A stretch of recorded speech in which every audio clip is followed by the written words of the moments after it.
What's your ambition with this artwork? I wanted to see if it could capture a performance or a conversation or something in a way that made you really notice the fact that it wasn't happening now. Ja, velkommen til denne spesialepisoden av Hva er kunst? Vi har nå kommet til snakk med en skotsk kunstner ved navn Finlay J. Hall. Welcome to the podcast, Finlay. Takk. Could you please introduce yourself? I'm Finlay J. Hall. I was born in Scotland, currently live in Oslo, Norway, and I work with performance, like a kind of social practice, collaborative, I don't know, what would I say? It's like relational art?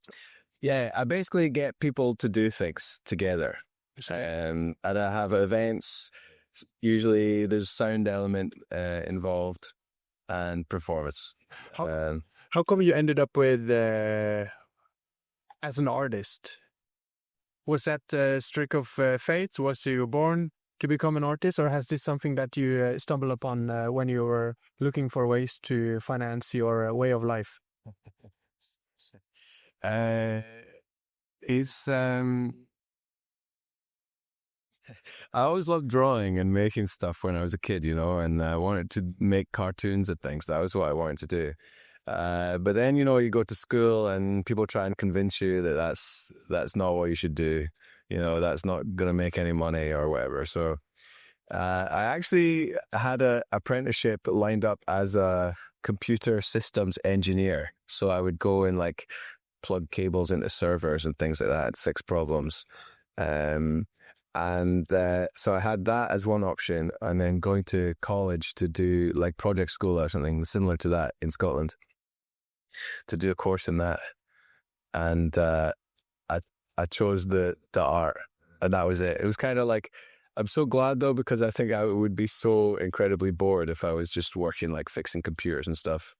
Would you describe yourself how would you describe yourself as a person, using adjectives like maybe creative or strict?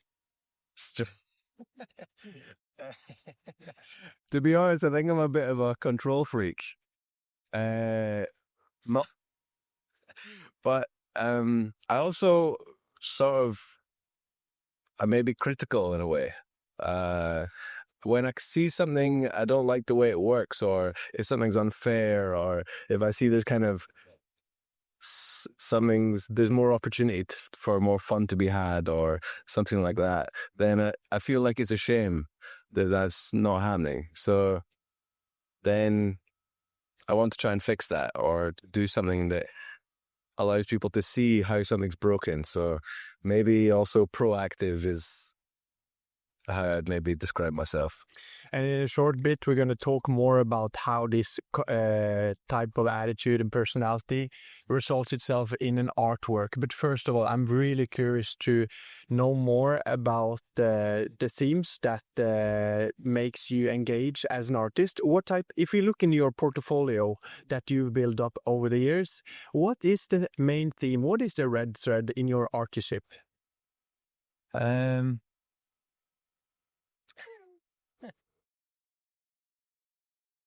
Basically, people coming together and feeling good about being together in shared spaces, and trying to promote a sense of agency within people's lives.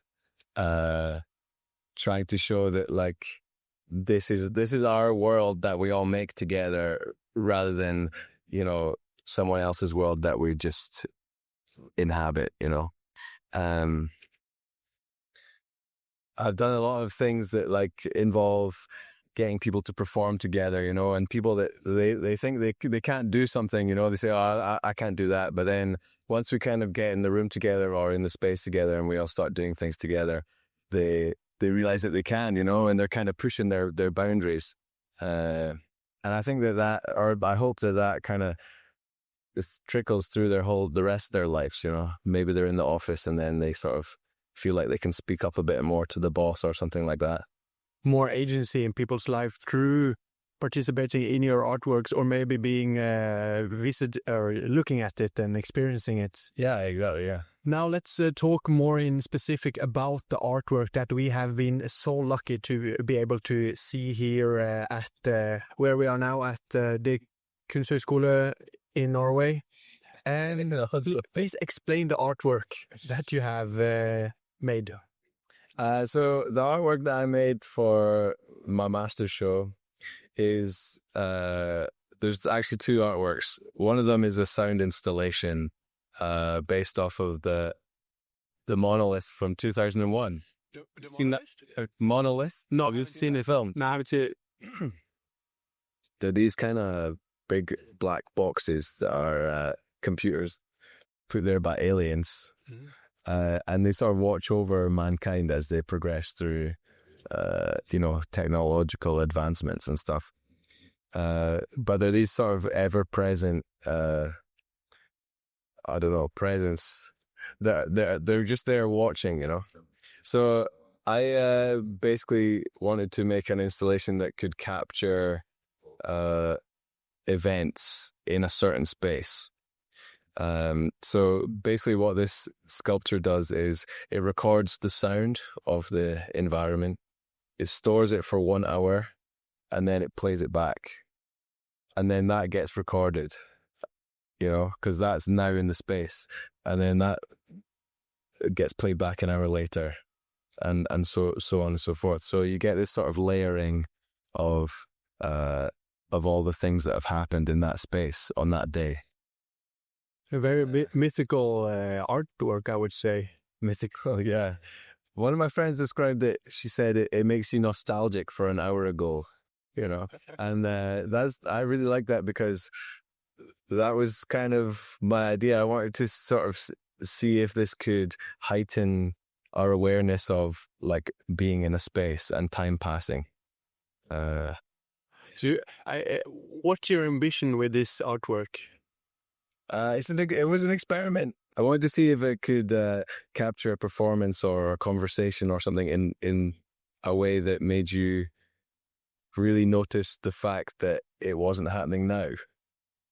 If you see a film or hear back a recording of a performance or something in a space, you sort of feel like it's just happening now, or I don't know, it's like your awareness of the fact that this isn't happening is maybe decreased. Okay. But I wanted to make something where it was obvious that it wasn't captured very well, or it was kind of decaying or something like that. Does that make sense? I would say, in a way, it's I also have this feeling that we are kind of stoned and that we are just mumbling crazy ideas. Yeah, well, I felt like that for 2 years doing this master's a little bit, but it's, yeah. Do you have also, Finlay, you've also made another artwork, isn't that correct? I've heard that it's called The Imaginary Choir. That's correct, yes. And could you please explain in shortly, like, what does it consist of? How would you present that artwork for us? Well, The Imaginary Choir is it's got many members, yeah? It's a fluid group of people, so people kind of join and perform, but they might not be there the next time, right? We meet up regularly and we do singing together. It's experimental singing. And so I started this choir as a way to sort of also this thing I'm talking about of like raising agency. We just meet up in the spaces around the art school and so we do screaming, or we do kind of singing, or at the opening of the exhibition here, I did a performance where I got everyone to make animal noises, and we were all woofing and baaing and hissing and stuff like that. I was there, and I also have to admit that I did not have the courage to join in, because it felt kind of strange to make these animal noises in a public room where I haven't been before. Yeah. Is this part of the experience that one should break through those types of restrictions one have on oneself? Or is it more about the fun about it? Or I think, like, I wouldn't say that there's a right way to engage with it. And, you know, if you didn't feel comfortable enough to do it in that moment, that's also fine. You know, I'd like to it remind people that they're invited to join in, you know, but it's not, they don't have to, you know. But maybe the next time you see us perform, you kind of know what to expect a bit more, so maybe you do feel more comfortable to join in, you know. So come along to the next one, and maybe you'll feel better. Sure, will do. Finlay, we have to start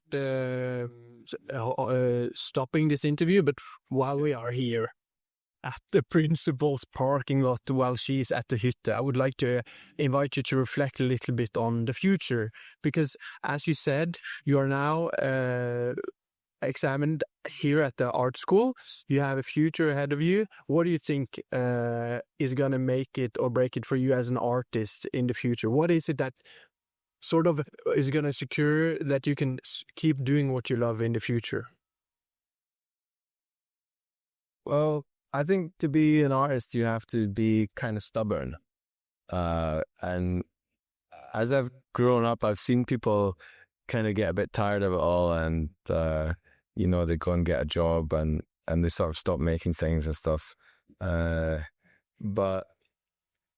So I think I have to just be stubborn and keep applying for stuff. And you get told no quite a lot as an artist. So I think like reminding yourself that that's okay. Do you have any advice for young artists? Other than being stubborn? I would say just don't be afraid to do something that's crap, because like that can quite often make you make something that is good. If you are worried about something being good, then you seize up almost, you know. And I always think the best work comes from when you have a sort of carefree, playful attitude. And you're not really afraid of failing. You describe yourself as a critical person, was that right? That you're sort of a perfectionist. Did I misunderstand? And how does this sort of get combined with these, what to me seems like quite playful performance artworks? It seems like a contradiction. Being, I don't know if I would say a perfectionist, but maybe like in some way. You like control, you said, right? Yeah. But I think that's maybe where this tension is. It's like having control over some elements and making a kind of chaotic thing, like this performance at the opening was kind of chaos. You know, I didn't really know how it was going to go. But I had sort of designed the situation, so it's maybe this thing of chaos and order working together that I'm quite interested in. Finlay, Finlay, what is it that people often misconceive about art or don't understand correctly about art? I think a lot of times people think that if they don't like something, it's because they don't get it, or it's kind of like pretentious or something. But it's okay to not like stuff, you know. It's like going to see a bad movie, you know. There's a lot of bad art. So if you don't like something, it's just probably not to your tastes. But that doesn't mean you don't like all of art. I think there's something for everyone. And the things that I try to make kind of fun and playful, as I said, and able to be engaged with in lots of different ways. I like when people are kind of surprised by by enjoying something or something that they could do. And I think that if you don't really understand what's going on in an art gallery or something, just try and ask some questions like, why would someone put that there? Or what does it smell like in here? Yeah. Is that part of it? Or, who's this for? Maybe it's not for you as a person, who are you in this space? Maybe it's more aimed at children, or maybe it's more aimed at people of a certain background or something. I don't know. So, but I think stay curious. And I think that's the key to enjoying artworks. And also, it's okay to not like things. Finlay, J. Hall, lastly, as a foreigner, in a way, how would you describe the art scene here in Oslo and Norway compared to, for example, in Scotland, where you grew up?